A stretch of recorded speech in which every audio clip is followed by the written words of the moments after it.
Are you an event planner, producer, manager, or maybe you own your own business and you're looking to make the most of the new year, or maybe you just started this or you're thinking about freelance and you're wondering what you can do to level up your business? Well, I have 3 lessons that I've learned from 2022 as a business owner and event professional that will help you take your business and your event career to the next level. Now, before we jump into it, I'm Logan Clements, a freelance event producer. I'm based in Seattle, Washington, and execute events all over the US and the world. I do want to remind you to like, subscribe, turn on that little notification bell so you get notified every single Monday when I drop new videos. If you like more free content, I am the co-host of the Better Events podcast with fellow event pro Mary Davidson. You can give it a listen wherever you listen to podcasts. We drop new episodes every Wednesday, and it is a great resource where we are interviewing guests and sharing our expertise, where we dive a little bit more into some of these topics that I touch on here on YouTube. Since I was just talking about the podcast, I will link to our episode that dives even more into the lessons learned, because obviously there were more than 3 lessons I learned in 2022. But these my YouTube crew, this is for you. I just really wanted to highlight these 3 lessons that I think you might have heard them before, but you might need to hear them again for them to really sink in.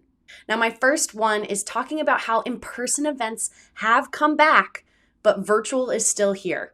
Now, you know I love to do videos about Zoom. That was a lot of necessity when I first started because everyone was new to Zoom, and I was really passionate and still am about helping us create and host better events in Zoom and how we gather virtually.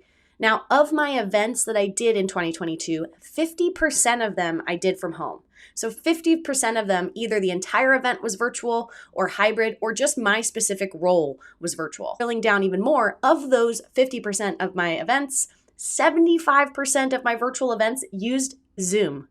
So you might have sat there and been like, Logan, Zoom fatigue a year ago, being like, Zoom fatigue is so real. I'm so burnt out. We're going to be done with this. I'm sorry to tell you, no, we're not. Zoom is so common. Not everything from hosting just a regular meetup. That's how I meet a lot of my clients, is via Zoom. We do our weekly check-ins or our monthly check-ins via Zoom, to doing the entire event still on Zoom. I've seen it's not the right fit for necessarily every event, but as you can tell, most of the events I'm working are on Zoom. So if you are someone who has been hesitant to learn Zoom, like 2023 is the year to do it.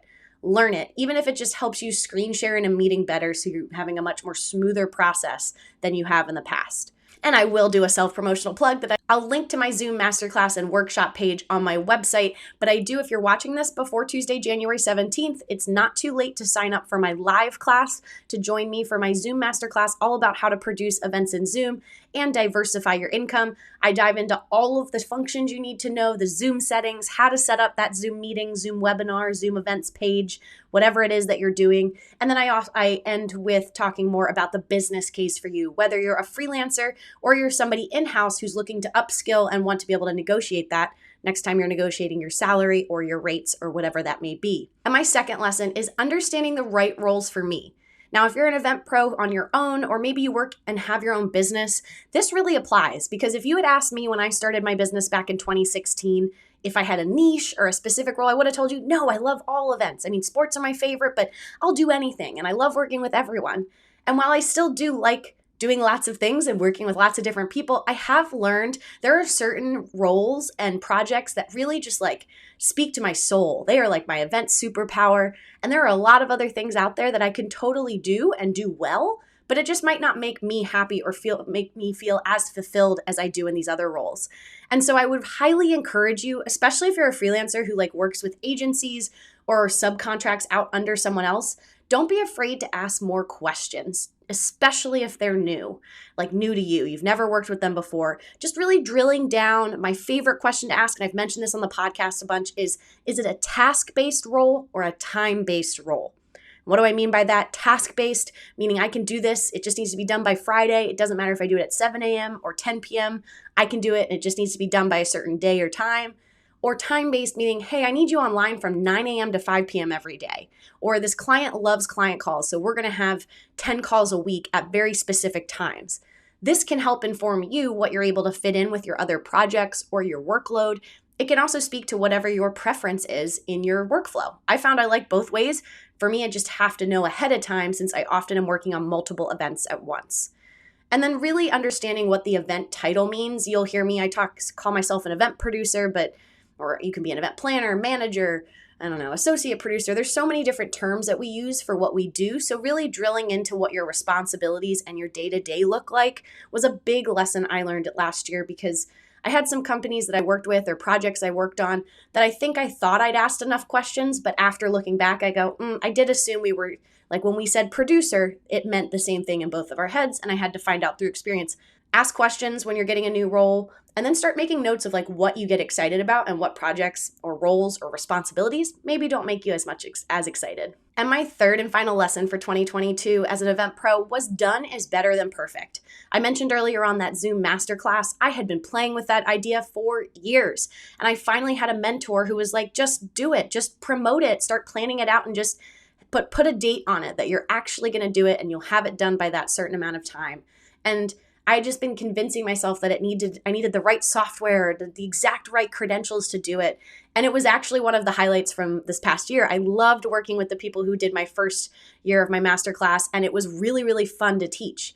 But I don't think I ever would have done that without that extra push, because I really thought it had to be perfect. Another way that showed up was with my outreach for getting new events, because I often get questions of like, Logan, how did you work the Olympics? How do you get some of these sports gigs? How do you work some of these other events? Well, a lot of times it's because I'm just reaching out to different people I've either worked with in the past, or I'm even doing cold outreach.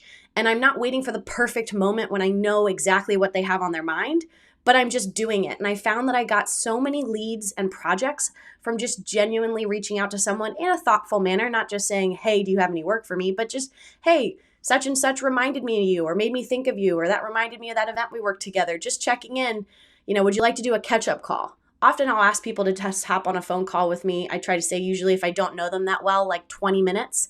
If I know them a little bit more, it might be like a 30-minute, 45-minute call.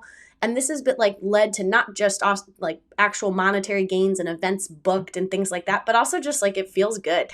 It's nice to check in and hear from other people and hear what they're doing. And I feel like it gets counterintuitive sometimes, no matter what industry you're in, your network is your value. And yet sometimes folks think the people that do similar things to them are really their competitors. And what I found is really that power of, I've talked about it before, community over competition, and really bonding with other people who do what you do can really help elevate yourself and elevate these other people around you. Well, those are my 3 lessons that I learned in 2022 that will help you level up your business here in 2023. If you have any lessons you've learned, I'd love to hear from you in the comments below. Once again, I'm Logan Clements, freelance event producer, and this has been another installment of my favorite tips and tricks when it comes to event planning, running your own business, Zoom, hybrid events, and more. I'll see you in my next video. Bye.